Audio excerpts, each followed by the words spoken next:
The courtroom is silent, so silent that even the hum of the fluorescent lights feels like a heartbeat. Christine stands frozen, her face pale, her eyes locked on the woman who once called her sister. Robyn's voice trembles as she clutches a stack of papers, claiming she did it for the family, claiming she used the $500,000 shelter fund to help the homeless. But the judge's eyes narrow. He knows a lie when he hears one.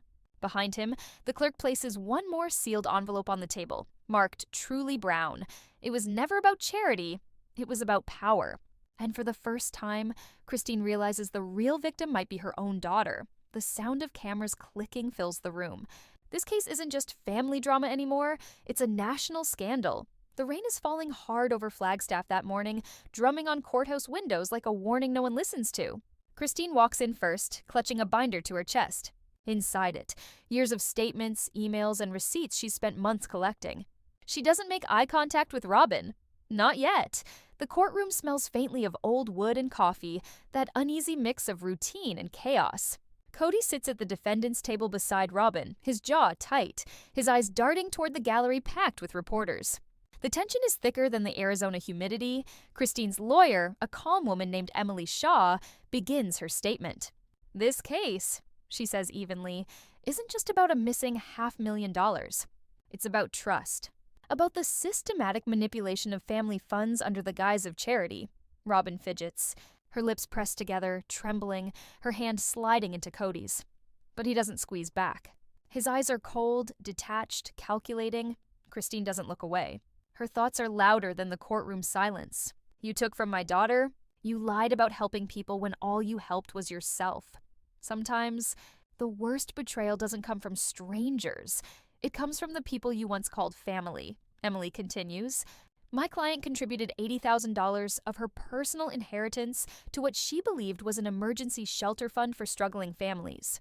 The fund was established under a shared trust controlled by all parties present. But as evidence will show, the money was redirected, without consent, to personal property improvements under Mrs. Robyn Brown's supervision. There's a collective murmur through the audience. Reporters scribble notes, cameras click. Robyn forces a shaky smile. That's not true, she blurts out suddenly, her voice cracking. I had approval. Everyone knew what the money was for. The judge raises an eyebrow. You'll have a chance to testify, Mrs. Brown. For now, remain quiet. Cody leans toward her, whispering something that makes her eyes glisten with fresh tears. Christine sees it. He's not comforting her.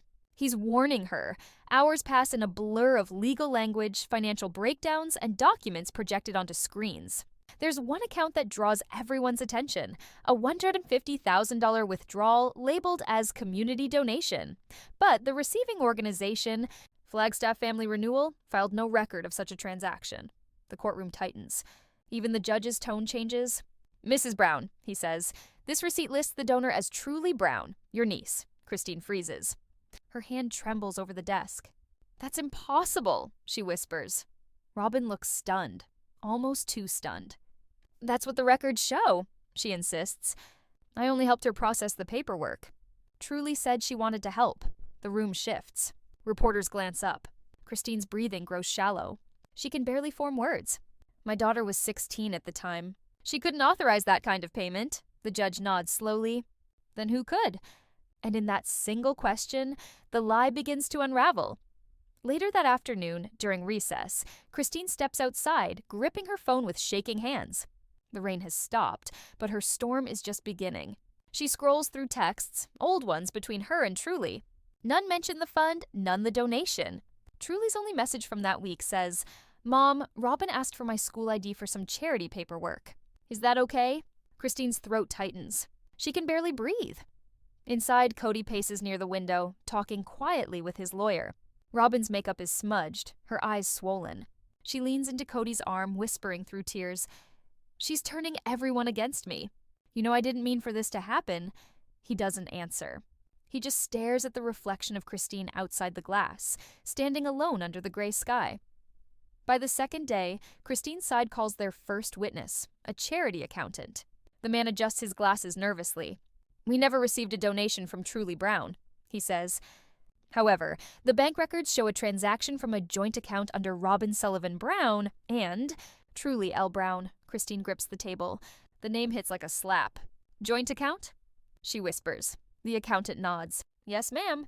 It was opened just 3 weeks before the transfer. Same address as Robyn's residence. Gasps ripple through the courtroom. Robyn lowers her head, her voice barely audible. I only did that because Truly wanted to feel involved. She said she wanted to help people. Christine stands abruptly. Don't you dare put this on her! The judge bangs his gavel. Ms. Brown, please. But the words are out. Everyone has seen Christine's tears. When a mother is forced to defend her child's innocence, love turns into fire. And once that fire starts, it doesn't stop burning. The next witness, a financial investigator, pulls up documents that make even Cody shift in his seat. Large sums, $60,000 for contracted design, $25,000 for permit fees, $130,000 for house remodeling, East Wing extension. Christine's lawyer tilts her head. Does that sound like charitable spending to you? The investigator shakes his head. No, ma'am. Those are home renovation invoices, all paid through the same account used for the supposed donations. Robyn's jaw trembles. Those renovations were safety upgrades. We have young kids. The roof was gold-plated. Emily cuts in sharply. The receipts list imported Italian fixtures and luxury flooring. The courtroom murmurs again. Cody finally snaps. Enough. You all act like she's some criminal. Robyn did everything she could to keep this family together, while everyone else bailed. That money was ours. Christine's lawyer doesn't flinch. Then why was it hidden under your daughter's name? Cody's silence says everything. Sometimes silence isn't protection. It's confession. By late afternoon, tension reaches its peak. The judge orders Robyn to hand over all correspondence related to the shelter fund. Her attorney hesitates, but the order stands. Christine can barely feel her legs as she sits down, whispering to herself, "You dragged my daughter into this." In the quiet that follows, Robyn's phone is placed on the evidence table. The judge looks over the emails projected on the screen. One catches everyone's eye, dated 6 months before the trial. It's from Robyn to an interior designer. The subject line reads, "Shelter Project, Invoice Adjustments," but the message body says, "Use Truly's name on this receipt to avoid press questions." Christine's sentimental about that kid. Christine covers her mouth. The entire courtroom gasps. Robyn whispers, "That's out of context." The judge stares at her. "Is it?" The bailiff steps closer as Robyn's lawyer requests a break. The judge grants 5 minutes. The tension, however, doesn't move. It just thickens. Outside, Christine collapses into a hallway bench, tears streaking her face. Her lawyer kneels beside her. "You okay?" She nods weakly. "No, but she made one mistake." Emily frowns. "What's that?" Christine's voice hardens. "She thought I wouldn't fight back for my child. When love is betrayed, it doesn't break. It transforms into resolve." And Christine's resolve was just born in that courtroom hallway. The recess ends. Everyone files back in, quieter now, the weight of truth pressing down. The judge clears his throat. "Tomorrow, we will hear testimony from the Outreach Center representative who was allegedly contacted by the defendant. We'll see whether any funds were ever received, or if this entire shelter fund was a fabrication." Christine's eyes flicker with determination. Cody's with panic. And Robyn, her hands shake as she whispers to herself, "I didn't mean for it to go this far." The courtroom doors close with a thud. The day ends with more questions than answers. But one thing is certain, someone's going to prison when this truth fully unfolds. The next morning, the courthouse is overflowing. News vans crowd the street, microphones stretch through metal barricades, and the air feels heavier than the day before. Christine walks in with her head high, but her eyes are rimmed red from a night without sleep. Behind her, Truly hesitates, her small frame trembling as she steps into the swarm of cameras for the first time. Inside, the courtroom hums with whispers. Every seat is taken, every lens pointed toward the witness stand. The bailiff calls the room to order. The judge enters. Court is now in session. Christine squeezes her daughter's hand. Truly's fingers are cold. The first witness called is a man in his 40s. Tall, nervous, clutching a folder of papers. "Please state your name for the record." "My name is Ethan Cole," he says quietly. "I'm the program director at Flagstaff Family Renewal Outreach." Christine feels her pulse throb in her ears. This is it. The man who can finally separate truth from fabrication. "Mr. Cole," Emily, Christine's lawyer, begins, "do you recognize these documents?" He nods, flipping through copies of the supposed donation receipts. "Yes, ma'am. These were sent to our office about a year ago. supposedly confirming a $150,000 donation from a Miss Truly Brown. We found the paperwork irregular and flagged it for verification. Emily steps closer. And did you reach out to Miss Brown? Ethan clears his throat. We did. We sent a confirmation letter, but it came back marked Return to Sender. We also noticed the sender email for the receipts matched one previously used by Mrs. Robyn Brown. A murmur ripples across the courtroom. Reporters lift their heads. Robyn looks down at her hands, clutching Cody's sleeve like a drowning woman reaching for air. Christine's stomach turns. She used my daughter's name. Her name. Emily holds up another document. Mr. Cole, please read the note attached to this receipt. Ethan reads aloud, voice steady but heavy. Truly wanted to help the shelter in honor of her father's faith. Please process quietly to avoid family attention. Signed, R. Brown. The courtroom freezes. Even Cody's face drains of color. When the truth finally speaks, even liars forget how to breathe. Christine's eyes blur with tears. She shakes her head slowly, whispering, "That's her handwriting."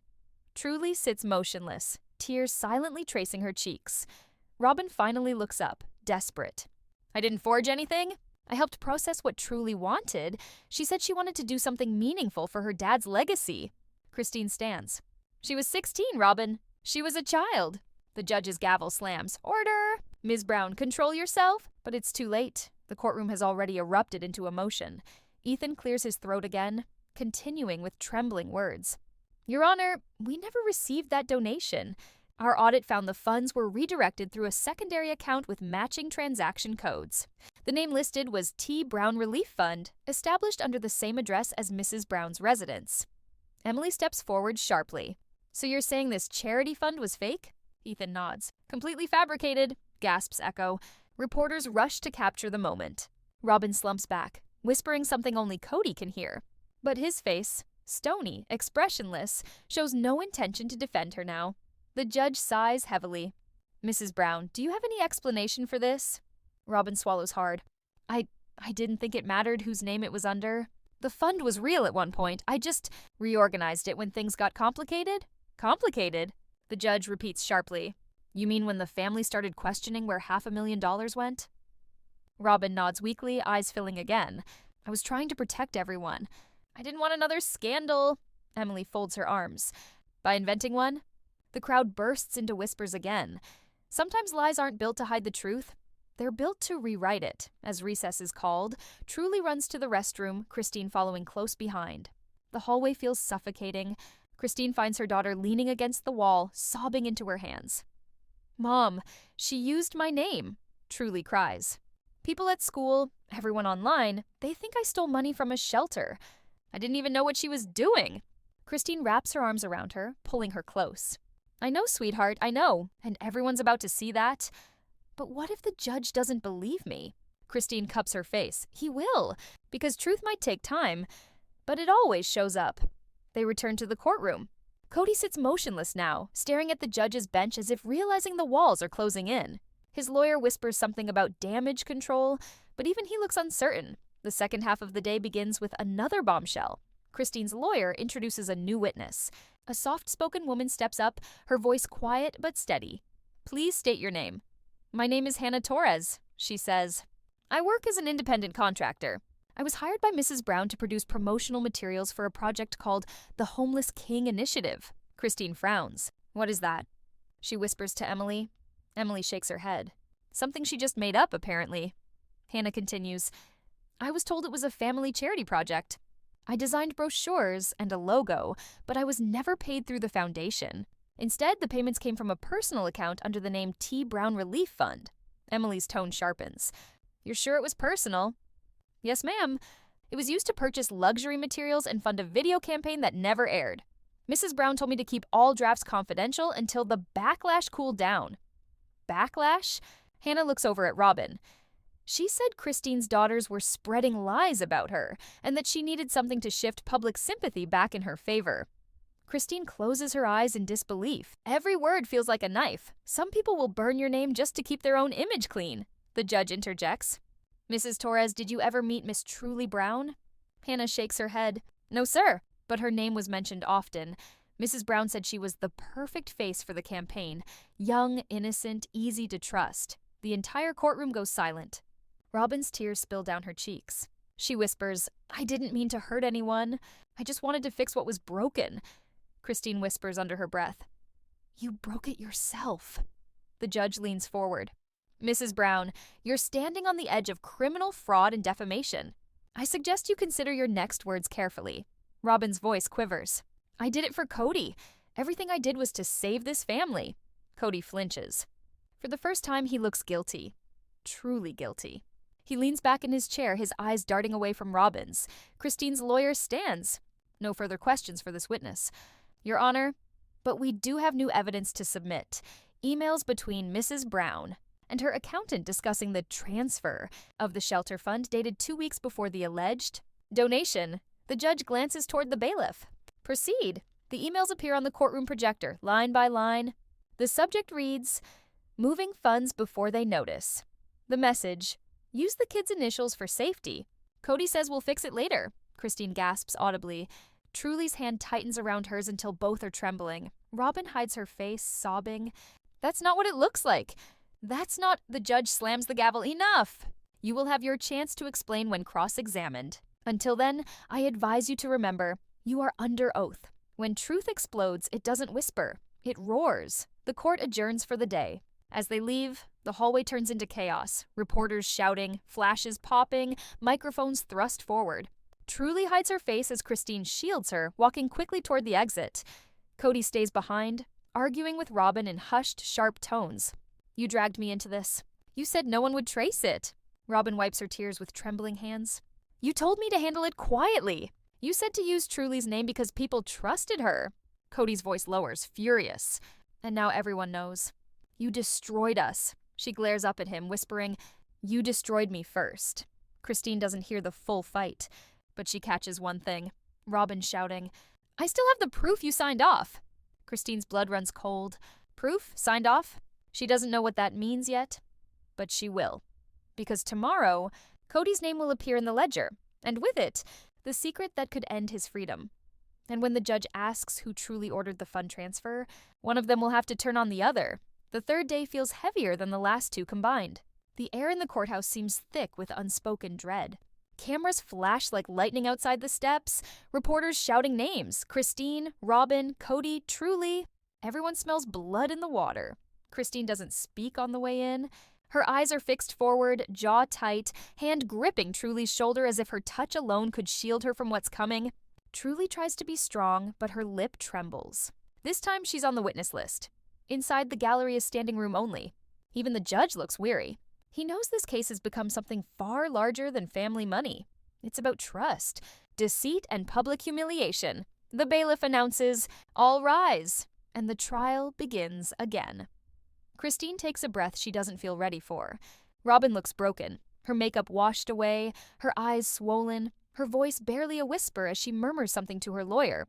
Cody sits beside her, arms crossed, refusing to look at anyone. Christine watches him. For years, that silence meant control. Now it feels like guilt. The judge glances over his papers. Today we will hear from Miss Truly Brown, followed by a forensic accounting specialist and Mr. Cody Brown. A murmur spreads across the room. Even the sound of Robyn's breath catches. Truly's name is called. She stands slowly, her hands shaking, her voice barely audible as she says, "Yes, Your Honor." Christine's chest tightens, watching her baby step forward. 16 years old when this started. Now thrust under lights, facing adults who've lied for years, Truly sits down, eyes darting from Christine to Robyn. "Do you swear to tell the truth?" "I do." Emily, Christine's lawyer, approaches softly. "Truly, sweetheart, I know this is difficult. Just tell us what you remember." Truly nods. "I remember. Robyn came to our house one day. She said she needed help with something called a donation letter. She asked for my school ID, said she wanted to use it to make the shelter paperwork look trustworthy." Christine exhales sharply. The courtroom stiffens. Truly continues, voice trembling. "I didn't think it was wrong. She said it was for a good cause, for homeless families. She said my name would make people believe it was real."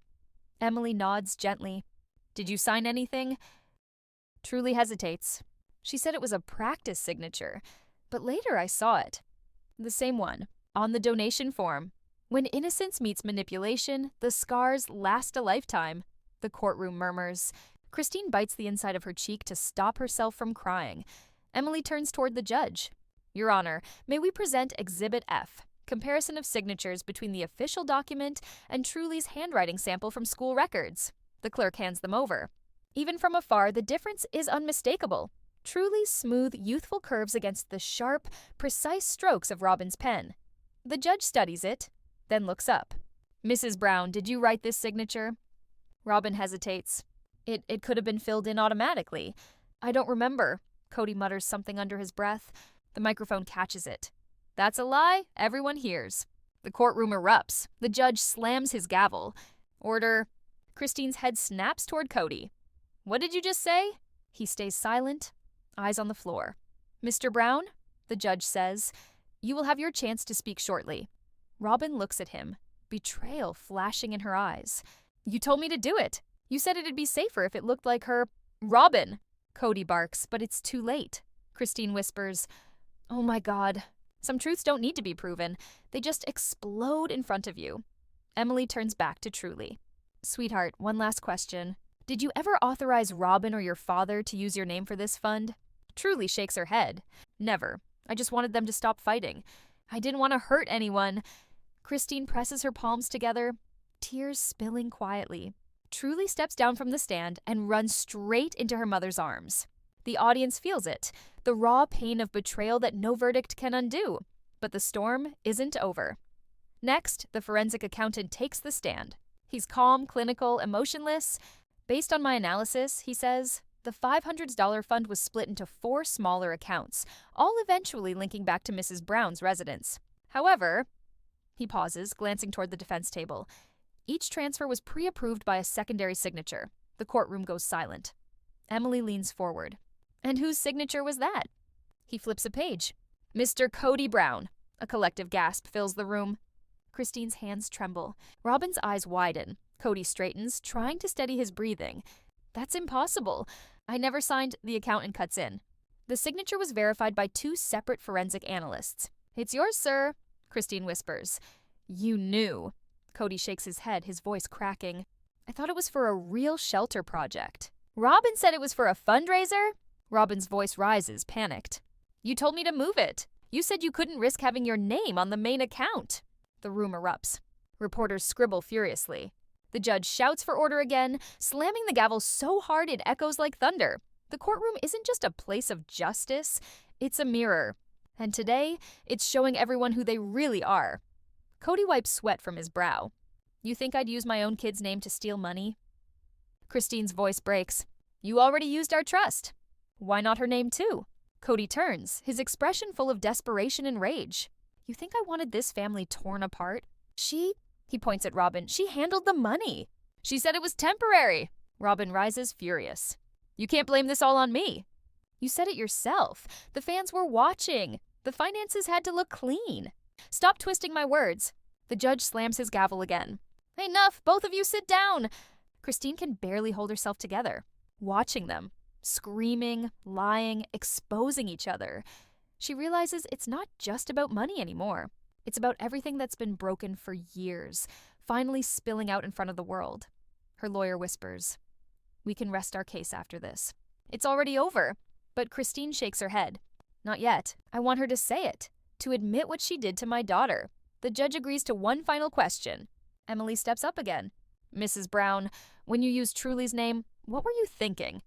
Robyn's voice cracks like glass. I thought if it looked like the family was united again, maybe people would stop calling us liars. I thought it would make Christine proud. I didn't know it'd go this far. Christine stands slowly. You didn't want to make me proud, Robyn. You wanted to make yourself look holy while stealing from all of us. Robyn's tears fall freely now. You think I don't feel guilt? I can't even look at her anymore. Christine steps closer, eyes burning. Then don't. You lost that right. When forgiveness dies, truth takes its place, and truth doesn't come gently. The judge calls for recess, but no one moves. Cameras click like gunfire. Truly hides behind Christine's arm, watching silently as her father and Robyn argue again at the defense table. Finally, the judge speaks. Tomorrow, we will hear the final testimonies. But based on current evidence, both Mr. and Mrs. Brown are under review for fraud, forgery, and misappropriation of family trust funds. The courtroom gasps again. Christine closes her eyes. It's not victory, it's devastation. Cody storms out first, brushing past Robyn without looking at her. She calls after him, voice breaking. You said we'd be okay. You said the court would never find out. He doesn't turn around. Reporters swarm the exit. Christine shields Truly as flashes blind them. In the chaos, someone yells, Christine, do you think Robyn's going to prison? She doesn't answer. Her only words are to her daughter. It's over, baby. You told the truth. That's what matters. But deep inside, Christine knows. It's not over, because Robyn's lawyer just requested a sealed witness for the next day. Someone who claims they can clear everything. And when the judge reads the name on that sealed motion, his eyebrows lift in surprise. He looks directly at Christine. Mrs. Brown, I suggest you prepare yourself. Tomorrow's witness is someone very close to you, because sometimes the person you least expect to defend you is the one who's been protecting your enemies all along. The courthouse feels colder than ever the next morning. Christine arrives before sunrise, clutching a cup of black coffee that's gone cold by the time she steps inside. She hasn't slept. Truly hasn't spoken a word since yesterday's testimony. And Cody, he hasn't been seen since storming out of court. As Christine takes her seat, reporters murmur behind her. The judge enters, his expression unreadable. Today, he begins, we'll hear from the sealed witness requested by the defense. For privacy and protection, this individual's identity will be revealed here for the first time. The courtroom tenses. Robyn sits upright, clutching a tissue like it's the last thing tethering her to sanity. Her lawyer whispers something, and she nods, pale and trembling. The bailiff opens the side door. Footsteps echo. Christine turns, and her heart stops. It's Aspen, her own daughter. Christine's hand flies to her mouth. Truly gasps quietly beside her. The courtroom murmurs. Even Robyn looks stunned, though there's something almost smug in her eyes. Like she's known this moment was coming. Christine whispers, No, not her. Aspen walks to the witness stand, her face pale but composed. Her hands shake only slightly as she raises her right hand. I swear to tell the truth. Christine's mind spins. Why would she be here? What could she possibly know that Robyn's lawyer would use? The judge nods. Proceed. Robyn's lawyer stands. Ms. Aspen Brown, can you tell the court your relationship to the parties involved? I'm Christine Brown's daughter, she says softly, and I've known Robyn since I was a teenager. Were you aware of the family fund established for emergency shelter purposes? Yes, my mom and the others discussed it years ago. It was supposed to help families in crisis. And did you ever handle any of those funds? Aspen hesitates. No, not directly. But you did communicate with both Robyn and Cody about the fund's logistics, didn't you? Christine's brow furrows. What? She whispers. Aspen's voice shakes slightly. Yes, Cody asked me to help coordinate an event for publicity. I was told it was for the Homeless King project. The lawyer nods. So you knew the name of the project. Did you believe it was legitimate? Yes, Aspen says. At first, the lawyer leans in.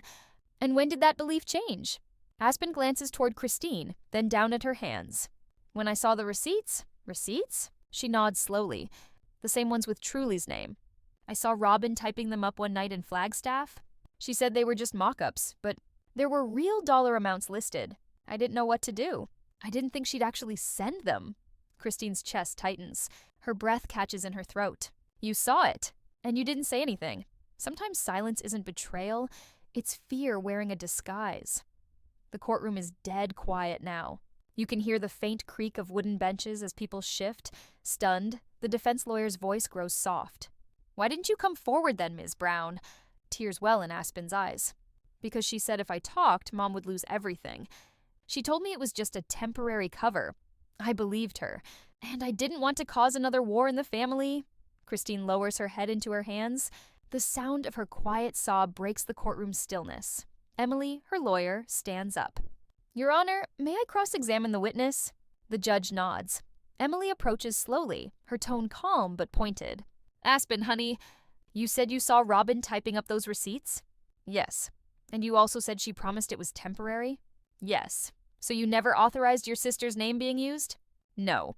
And you never personally benefited from that fund? Aspen shakes her head. No, ma'am. Emily pauses. Then why are you here testifying for Robyn? Aspen's lips tremble.